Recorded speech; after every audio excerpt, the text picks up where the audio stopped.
ko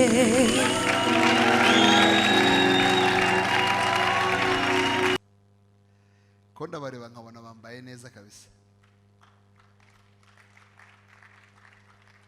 kandi hari n'ukuntu nyine bajyanye bafite shape nyine imwe, sibyo? muri hangana inzira twahoraga tunyuramo hariya hajemo nyine ibi bintu, muranyura ku ma esikariye.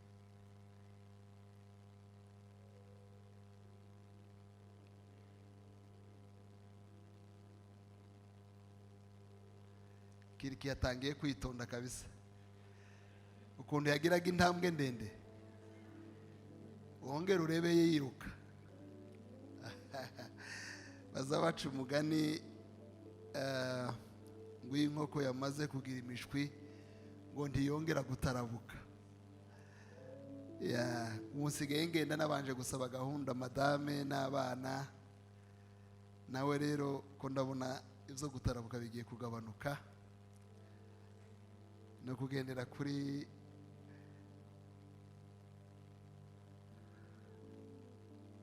wow, bimeze neza ba.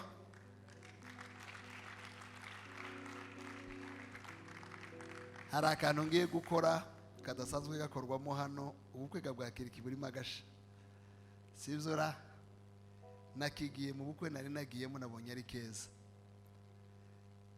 Diane, ugira musaza wawe arimo hano?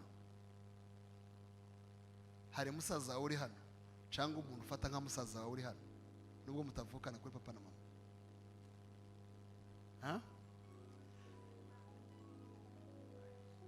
Ninde waje gutanga Diane? Umuntu waje gutanga Diane ubundi niwe musaza we, nico bivuga. Ndashaka umuntu waje gutanga Diane ni Jean Paul. Reka naze Jean Paul, bambwe ko ari wowe waje gutanga Diane. Nibyo cyangwa sibyo?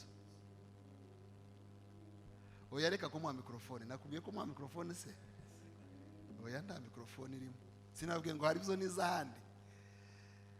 Ufata ukuboko kwa Diane kw'iburyo ugusingirize Kiriki.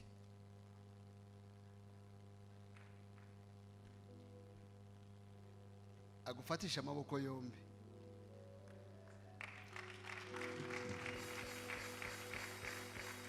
Bangu zamura Kiri, zamura uko kuboko ufashe.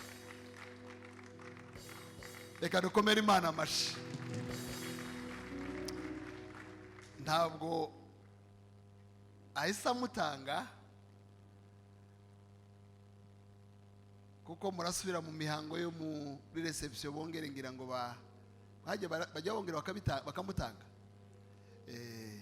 Ariko hano biravuga ngo yamuzanye kandi yamuzaniye umuhango. Hanyuma ku ruhande rwa Kiriki cyangwa ruhora imbere Patrick, umuntu wari kumwakira ahaguruke, wari kumwakira ahaguruke, tutambuka. Uragira gutya bivuga ko wabyemeye. Nibyo izo mbikuye ahantu narindi nabonye ari byiza. Nta mpamvu yuko abantu baza kuvuga iki ngiki akoze, ni ikivuga ngo naje muzanye ari we muzaniye. Hanyuma aya magambo yandaza gukurikira ni amagambo meza, murayazi. Ndaza kubanza gusaba Patrick ko abanza gutwikura uriya muntu kugira ngo avuga haye abona ko bamuhaye ari we. Ni ukuvuga ngo bamuguhaye ariko nturamenya neza niba yaje ari Rasheli cyangwa niba yaje ari Leya.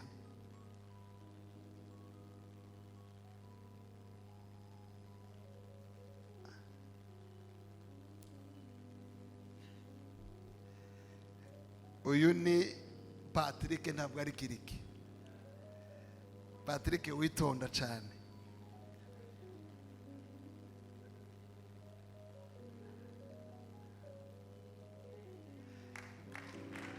Nubona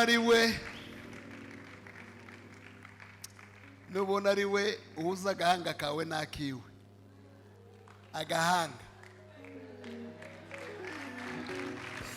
dukomere Imana amashyi cyane. Harimo udusha twinshi ariko ni byiza kabisa. Reka munyemere dukomere Imana amashyi cyane. Oya, amashyi nayagaye kabisa. Twongere dukomere Imana amashyi cyane. Yayisace yayisaba inzobe, yabonye umuntu wiwe. Reka nyuma barabaye impapuro baza gusoma. Pastor Kadarabaza nyuma aza kubasinyisha. Hari impapuro baza gusoma.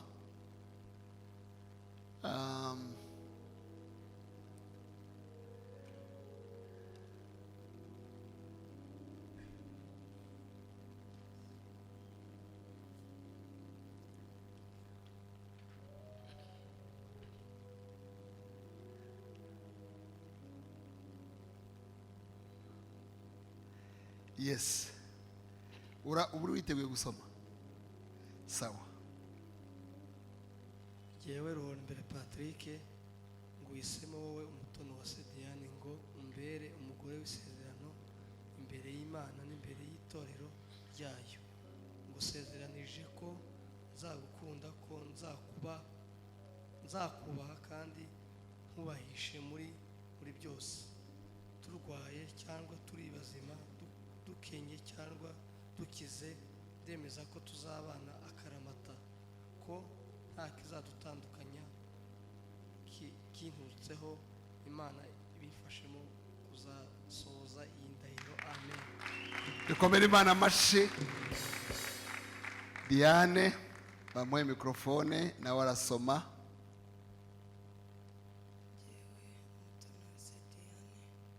Nguhisemo wowe Ruhorimbere Patrick, kumbere umugabo w'isezerano imbere y'Imana n'imbere y'itorero ryayo. Ngusezeranyije ko nzagukunda, ko nzakubaha kandi nkubahishe muri byose.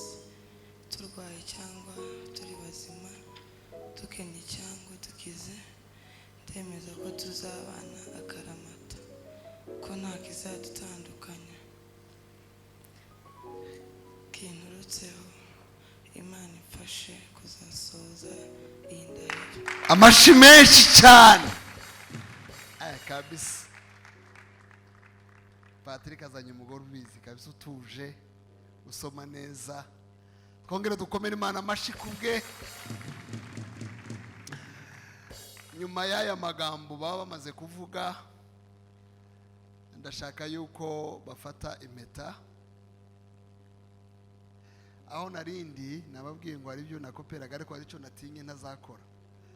Babajije abantu ngo se hari umuntu hano udashigikiye ku bukwe bukorwa, umutima wanje wamuja hejuru, ese hoza kidoza umuntu from nowhere akaza kubisha ubukwe, bizogenda gute?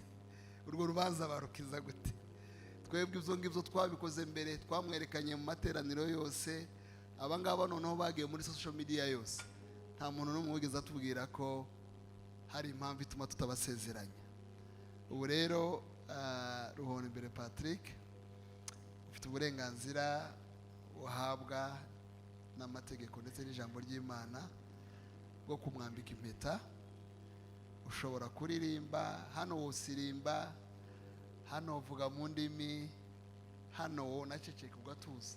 Icyo wumva ushaka gukora ndakikwemereye. Reka abanze. Icyifuzo cyiwe ndacemeye kuko n'ubundi ubanza n'uheruka.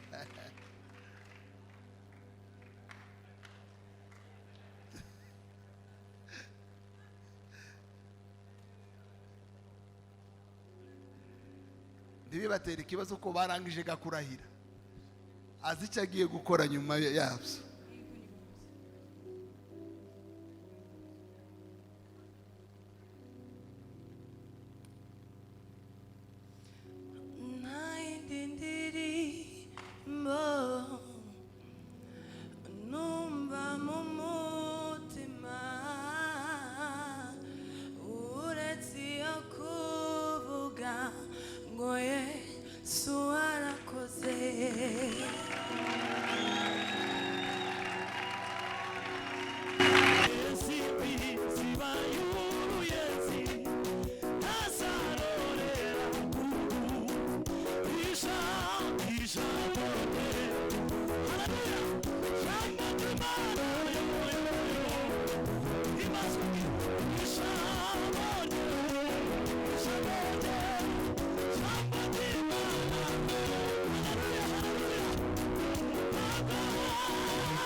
ntazubaka ntazarorera ntaza ishitira zira na mubiri ayiwa baba we gwina wimaswe kubw'uyu munsi Yesu Kristo we turakunezerewe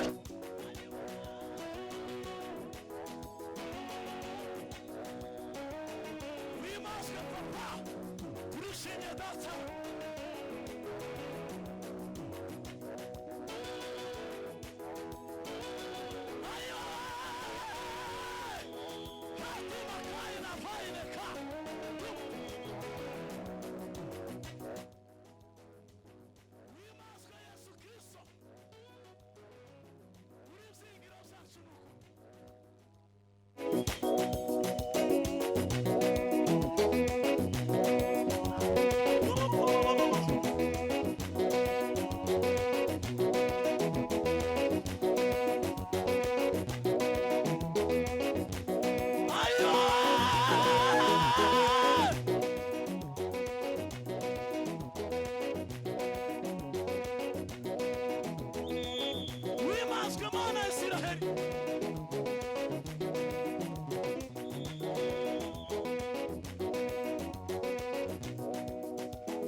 reka duhuze ibiganza dukomere Imana yacu amashyi menshi.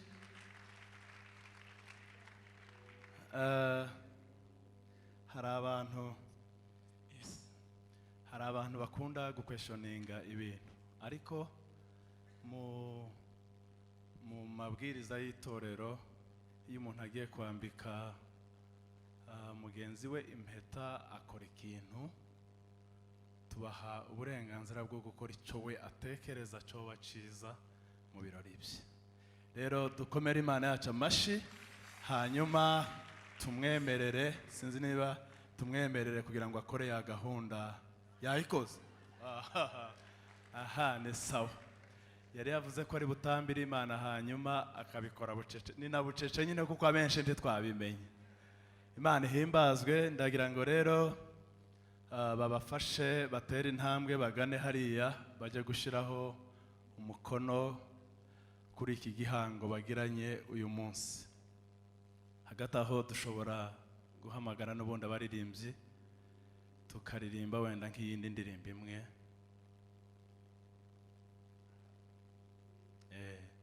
Indi ndirimbo imwe barimo bakora iki gikorwa mu buryo bwihuse, hanyuma dukomeze n'izindi gahunda, ntabwo dusigaje igihe kirekire tugiye gusoza.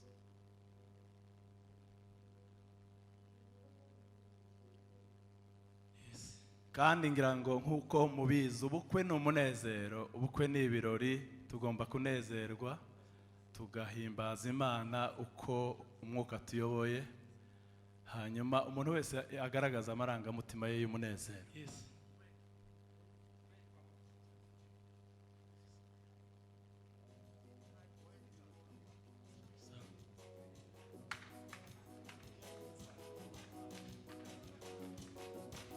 Yes. Uhimbazwe Kristo, turagushimiye kubw'uyu munsi Imana.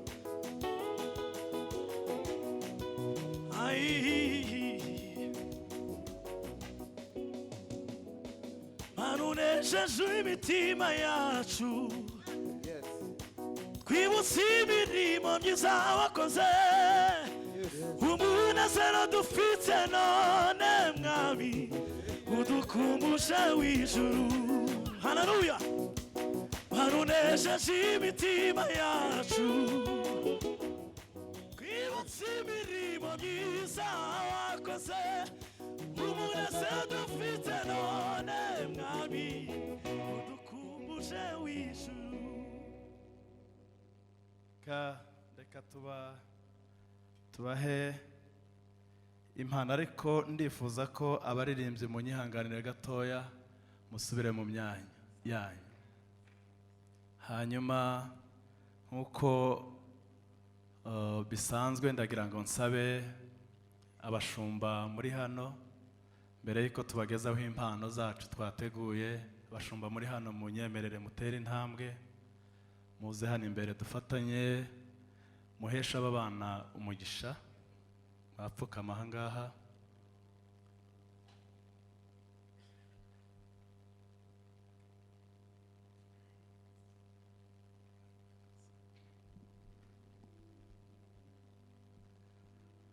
Reka twese tujye juru, kandi mu by'ukuri ndanezerewe ko ngiye gusabira abana bana umugisha. Gize neza Pasiteri, Imana iguhe umugisha. Iyo ajya kuba umukristo wanjye, njyewe ndi umushumba muri ADPR, hari umuteguro nari mfite kuri wowe kugusezeranya kubera impamvu za papa wawe. Ntekereza ko abantu bari aha bose ninjye wa nyuma twasezeranye nawe yinjira ndobo agiye, n'ijambo twavuganye rya nyuma ndabyibuka, n'amagambo y'Imana yasomye muri Tito, niduhura nzaguhomurage. Reka dusenge. Mujye juru. Data, mu izina rya Yesu Kristo, turagushimiye cyane uyu munsi mwiza ukomeye. Aba bana bacu bapfukamye hano muri uru rusengero rwera mu nzu yitiriwe izina ryawe. Uyu mwana wacu wa Pasiteri Ruterera n'uyu mufasha we yahisemwo, ngushimiye kubw'uyu munsi mwiza, umunsi ukomeye, umunsi w'icyubahiro, umunsi wongeye kandi kudusetsa kurema uyu muryango, umunsi Mwami Imana yacu wasengewe na benshi, kandi umunsi benshi bari bategereje. Mu izina ryawe Yesu Kristo, umwami n'umukiza wacu, tubaramburiyeho ibiganza by'umugisha wagitanze n'umugisha wa kibyeyi, kugira ngo Mwami uru rugo rwongere kandi rugarukone umugisha ukomeye w'Imana, umugisha mwiza, umugisha uramba, umugisha uzabyara indi migisha myinshi. Turabasengeye Mwana, wubakire urugo. Turabizi neza ko muri iyi minsi ya nyuma ingo zifite ibitero bitandukanye, kandi ibitero nk'uko umushumba bivuze bijyanye no kunanirwa kwiyemeza kugira ngo bubake. Ntiwaremye urugo kugira ngo Mwami ahari arubemwe amakimbirane, wari uremeye umugisha. Uwo mugisha niwo dusabye. Haleluya, haleluya, haleluya. Bagirire neza Mwami, kandi nabo bafite ababyeyi bababyara beza, ababyeyi b'amasezerano. Mu izina rya Yesu Kristo, reka uwo mugisha wose wa kibyeyi nabo be muri uyu muryango, bazabyare hungu na kobwa, kandi bazabe mu buzima bwo kukubaha, bava mu bwiza bajya mu bundi. Ubahe byinshi, ubagurire imago Mwami, imisozi yabo uyagure ibemwe amatungo, ibemwe umugisha. Bagendana umugisha wawe, baryamana umugisha w'Imana, bicarana umugisha w'Imana. Ndagushimiye Mwami, dusaba umugisha abantu bose bagize kimwe cyangwa se kirenze kimwe bakoze kubw'ubu bukwe bw'abana bacu. Kugira neza kw'Imana n'imbabazi z'Imana byomatane nabo uhereye none kugeza igihe uzabahamagarira bazamutse Siyoni. Mu izina rya Yesu Kristo, amen, amen, amen. Kugira ngo bahaguruke, hanyuma aba babyeyi n'ubundi babahesheje umugisha barebe ko bahagarara, iyo foto y'urwibutso bayifate.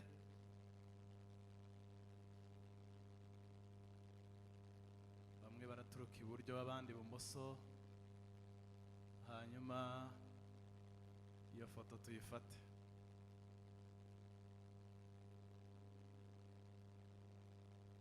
Kandi nimurangiza kuyifata mutumenyeshe.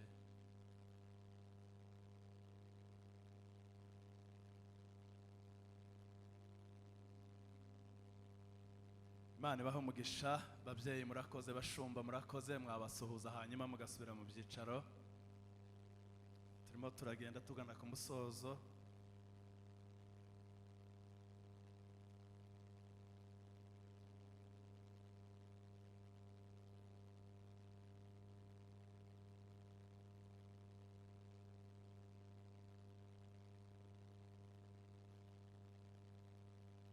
Ndagira ngo Patrick fate umudamu wawe mu kiganza cy'iburyo, hanyuma ukizamureho gatoya.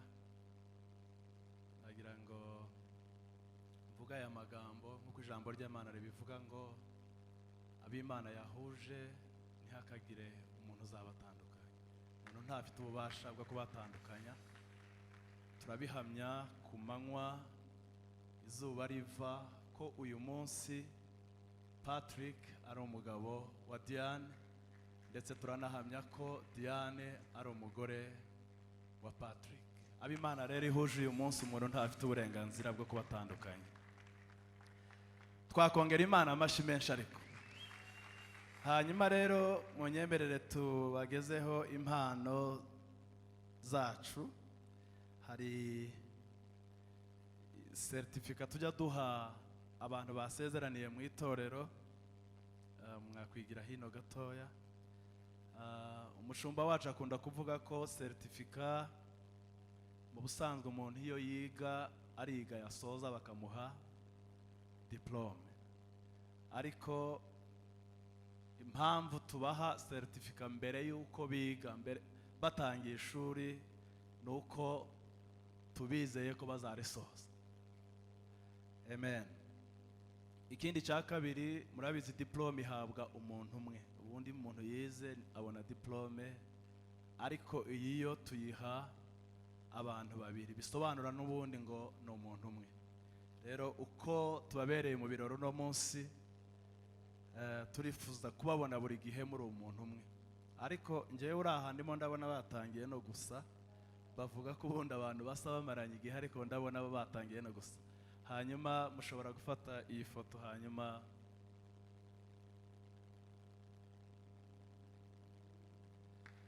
ndetse tujya dutanga na Bibiliya, ijambo ry'Imana, tutirengagije ko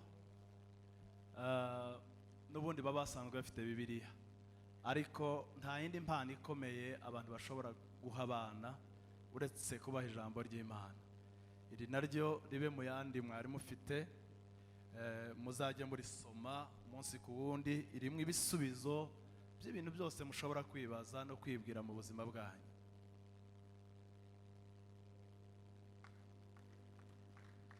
Murakoze, Imana ibahe umugisha. Ndagira rero ngo mbere y'uko dusoza nsubiza umuyobozi wa gahunda microphone.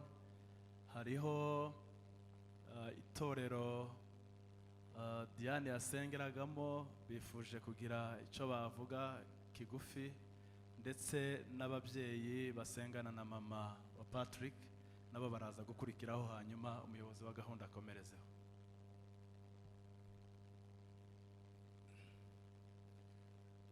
Yesu ashimwe cyane.